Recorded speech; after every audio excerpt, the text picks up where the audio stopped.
महामहिम राज्यपाल के अभिभाषण पर बोलने का आपने अवसर दिया, इसके लिए आपका धन्यवाद। सबसे पहले मैं भारत के संविधान निर्माता डॉक्टर B.R. अम्बेडकर साहब को नमन करता हूं। आप सभी दोनों दलों के लोग महामहिम राज्यपाल के अभिभाषण को जब पहले दिन यहां पढ़ने का मौका मिलता है, उस दिन ये सरकार के लोग उनके मुख से अपनी सरकार की योजनाओं के बारे में, और ज़्यादातर अगर अभिभाषण को हम पढ़ते हैं तो उसको देखने को मिलता है पिछली सरकारों को कोसने का लिखा जाता है। माननीय सभापति महोदय, सबसे बड़ी गंभीर बात यह है कि पिछले 30-40 वर्ष से राजस्थान की जनता कभी इधर वालों को, कभी इधर वालों को, इधर वाले इनके भ्रष्टाचार का आरोप लगाते हैं, इधर वाले इनके भ्रष्टाचार के आरोप लगाते हैं, लेकिन सत्ता में आने के बाद ये भी इनके खिलाफ कार्रवाई नहीं करते, ये सत्ता में आने के बाद इनके खिलाफ कोई कार्रवाई नहीं करते, जनता को बेवकूफ बनाने का काम करते हैं। इसलिए मैं माननीय सभापति महोदय, महामहिम राज्यपाल महोदय के अभिभाषण के पैरा नंबर 20 के पेज नंबर 6 पर इस सरकार ने लिखा है, ऐसी कोई चीज नहीं छोड़ी जिसकी गारंटी सरकार ने नहीं दी हो। उन्होंने लिखा, हम हर चीज की गारंटी देंगे।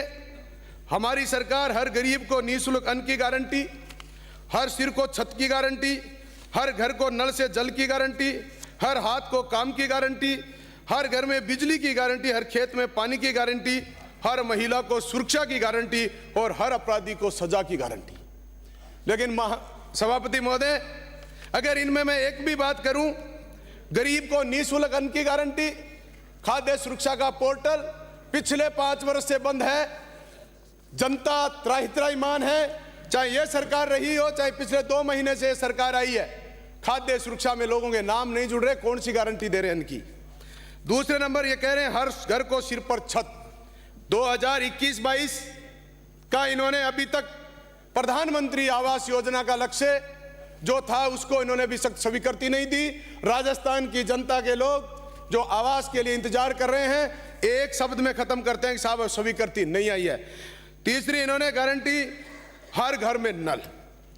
सभापति महोदय, में सबसे बड़े गंभीर विषय है और जिस पर आज हमारे माननीय मंत्री महोदय जवाब भी दे रहे थे, जल जीवन मिशन के नाम से इस सरकारों ने जो बड़ी योजना, मैं तो मेरे विधानसभा क्षेत्र की कह सकता हूं, जो कार्य 1.5 वर्ष में होना चाहिए था वो कार्य 2 वर्ष में भी पूरा नहीं हुआ। एक भी टंकी का निर्माण नहीं हुआ, नियमानुसार एक भी पाइपलाइन नहीं डाली गई, और जिस तरीके का भ्रष्टाचार इस जल जीवन मिशन में हुआ है, इससे बड़ा भ्रष्टाचार दुनिया में कहीं नहीं हुआ होगा। हर घर नल निश्चित रूप से जाएगा, लेकिन जल नहीं जाएगा, ये मैं गारंटी दे सकता हूं। ये सरकार दे रही है, लेकिन मैं ये गारंटी देता हूं, हर घर जल नहीं जाएगा, नहीं जाएगा। और ये भ्रष्टाचार की बात कर रहे, इतने दिन में तो मैं कह रहा हूं ये लोग जेल में जाने चाहिए थे अगर इतना बड़ा भ्रष्टाचार हुआ है। इसलिए माननीय सभापति महोदय, जिस तरीके की इन लोगों ने इसमें गारंटियां दी हैं, अगली गारंटी बिजली की गारंटी। अरे हर घर में बिजली की गारंटी तो छोड़ दो, इस राजस्थान की जनता को आप 6 घंटे भी बिजली नहीं दे पा रहे हो। हर बार इनमें मैं पढ़ता हूं, मैंने पिछली गवर्नमेंट में भी पढ़ा अभिभाषण में, कि बिजली की गारंटी जब दी जाती है सबसे पहले उसमें लिखा जाता है कि बिजली को ये पिछली गवर्नमेंट बड़े घाटे में ले गई। पिछली बार इनको 62,000 करोड़ कर्जा था, अब की बार बढ़कर और आगे चला गया, और ये घाटे की सरकार की बात नहीं सुनना चाहते। राजस्थान की जनता को बिजली की आवश्यकता है, ये सरकार की जिम्मेदारी है कि वह घाटे में चले, नफे में चले। ये सरकार से गणित के आंकड़े कोई मांगने नहीं आता। सरकार से बिजली चाहिए, वो जनता को मिलनी चाहिए। जो 6 घंटे वाली है वो 18 घंटे मिले। किसान को 6 घंटे में जो बिजली मिलनी चाहिए थी, किसान ट्रिपिंग में बैठा है, हर 1 घंटे बाद ट्रिपिंग आती है, उनका अगर पूरे 6 घंटे बिजली नहीं मिल पाए तो दोबारा उनको बिजली नहीं दी जाती।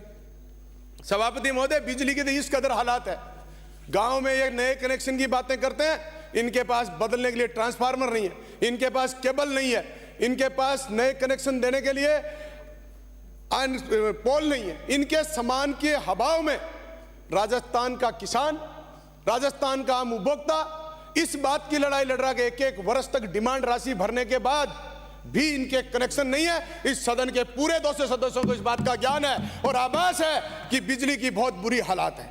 अब जनता के साथ पिछली सरकार ने मुफ्त बिजली की घोषणा करी, लेकिन मैं ये कहना चाहता हूं इस सरकार भी उस पर गौर करे कि आप बिजली के जिस तरीके से मुफ्त की बात कर रहे हो, ऑडिट के नाम से बिजली बिलों में 3-3 वर्ष पीछे का ऑडिट बनाकर बिलों में 20-20 हजार रुपए, 10-10 हजार रुपए, 50-50 हजार रुपए ऑडिट के नाम से जो उपभोक्ता लगातार बिल भरता रहा है, उसके बाद भी लूट मची हुई है और कोई सुनने वाला नहीं है।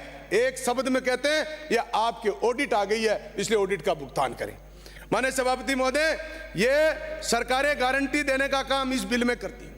अपराधियों की सजा की गारंटी भी बहुत बड़ी सब्जेक्ट है। आपने कहा अपराधियों को हम भ्रष्टाचारियों को रोकेंगे।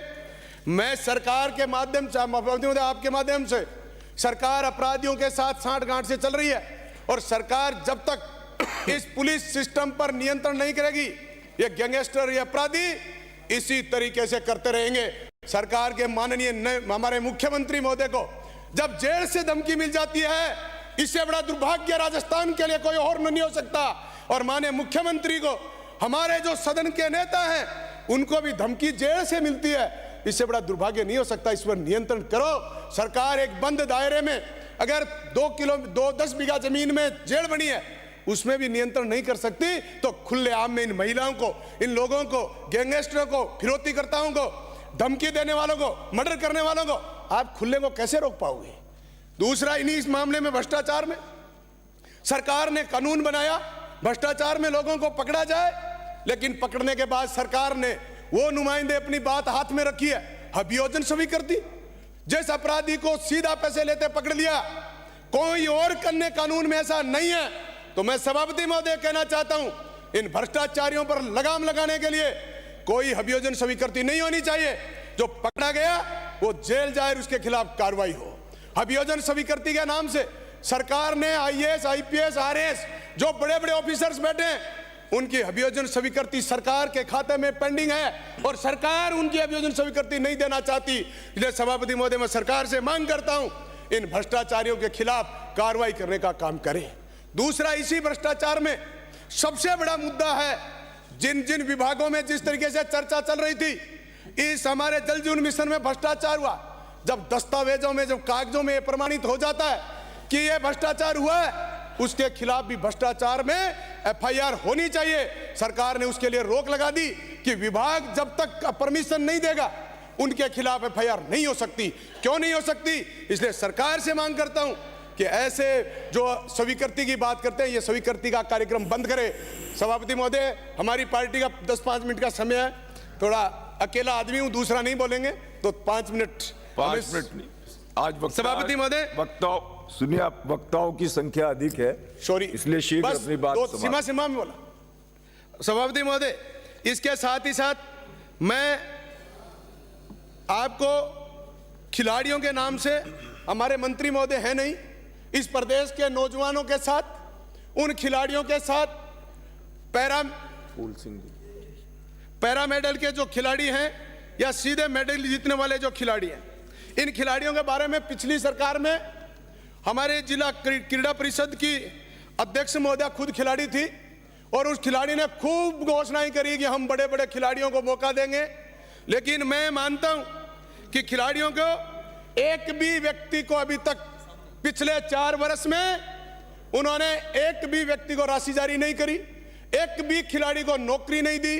पैरामेडिकल के खिलाड़ियों का 25 करोड़ रुपए बकाया पड़ा है। इस हालात में अगर इस क्रीड़ा खेल के नौजवानों को आप, आज के हमारे अभिभाषण में लिखा है कि हम खिलाड़ियों को बहुत बड़ा, इनको सर नौकरी देंगे, इनको हम राशि देंगे। मैं कहता हूं क्रीड़ा परिषद में तो बड़ा ग्रामीण ओलंपिक खेल करके पिछली सरकार ने 70 रुपए की टी शर्ट 700 रुपए में बेचने का काम किया और राजस्थान के 80 साल के उम्र के खिलाड़ियों को मैदान में खिलाकर उनकी प्रतिमाएं छाटने का काम किया। का 70 साल का बूढ़ा मैदान में खेलेगा और वह राजस्थान का, इस भारत देश में नाम रोशन करेगा। ऐसे खिलाड़ी से इस तरीके का लाभ देने का काम किया। माननीय सभापति महोदय, मैं 1-2 लाइन और मेरी श्रमिकों के प्रति है। श्रमिक, जिस तरीके से उन्होंने कहा श्रमिकों के लिए हम बहुत कुछ करेंगे, माननीय सभापति महोदय, श्रमिकों के लिए शुभ शक्ति योजना जो गरीब लोगों को मिलती है पिछले 5 वर्ष से बंद पड़ी है।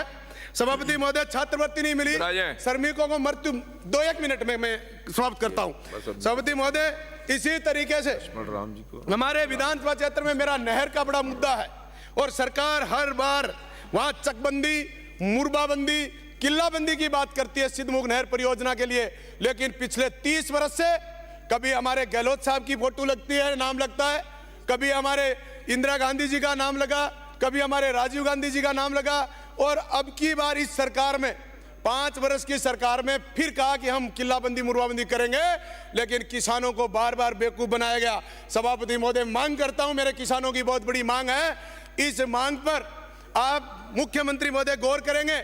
आप पीने के पानी नहीं दे सकते, सिंचाई का पानी नहीं दे सकते, और ईस्टर्न कैनाल की जो हमारे अभी बात कर रहे थे यूनुस जी, मैं उनके बारे में बताना चाहता हूं महोदय, इतना बड़ा भ्रष्टाचार घोटाला उस गाद को निकालने के नाम से जो मैंने पहले भी रखा, उस नाम से बजरी के माफिया उत्पन्न हो गए। इसलिए इस राजस्थान में हमें इस संविधान की सरकार चाहिए, इन राम की सरकार की, इनकी विचारधारा की बात हम राम को मानने वाले हैं।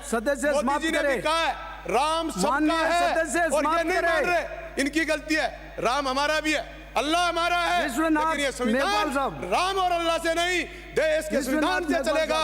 इसलिए हम बाबा साहब के अनुयायी हैं। डॉक्टर भीमराव अंकित नहीं होगा, अंकित नहीं होगा। हाँ, माननीय सदस्य।